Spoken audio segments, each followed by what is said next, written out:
Hey, what's going on, guys? It's your boy, Nerd Mode On, and I'll be doing a gameplay commentary over some Battlefield 4.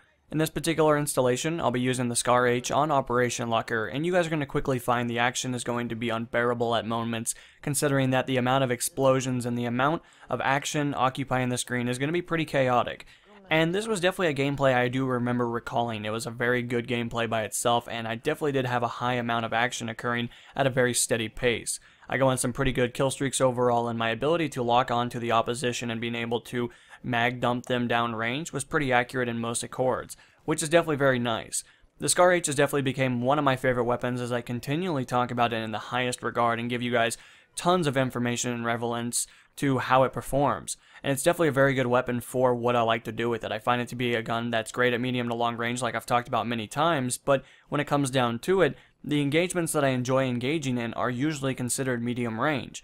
And it's great for that kind of circumstance, especially if you find yourself in those engagements where, something like the AK-12 or something of the equivalency just isn't performing the way it should. You're going to quickly find that a weapon that's performing or made to perform at a medium to long range engagement is going to suffice a lot better than a gun that's maybe made for only close to medium range.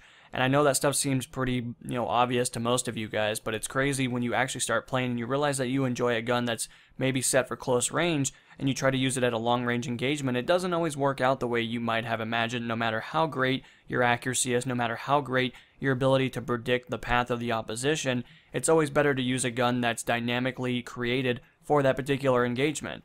And I guess that's something that I've been really trying to focus on, trying to advance my overall ability to understand, but yet alone try to become a better player as we progress through the ranks, as we progress through the lifespan of Battlefield 4.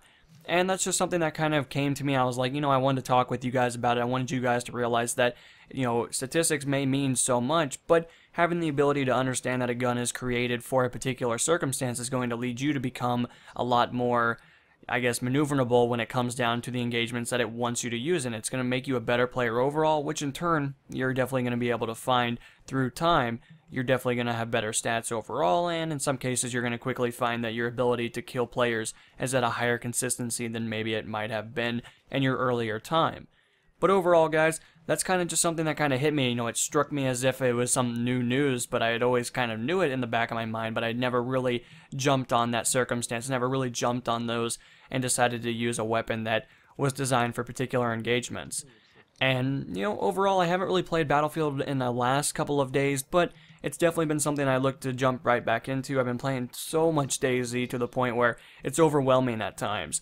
And in some cases, it's a sandbox game, and there's not really an objective by any means besides to gear up and then kill everybody. But when you kill people, you know how it is. People get angry, and that's kind of how this stuff works out. But it's a great experience, and I've been having a lot of fun, and I hopefully will be sharing that with you guys as we progress through it. But overall, I'm just really excited for this weekend, considering that there should be a good amount of content uploaded for you guys to enjoy. And I'll see you guys then. So this has been NMO. I'll talk to you guys tomorrow, and I'll be signing off. Peace.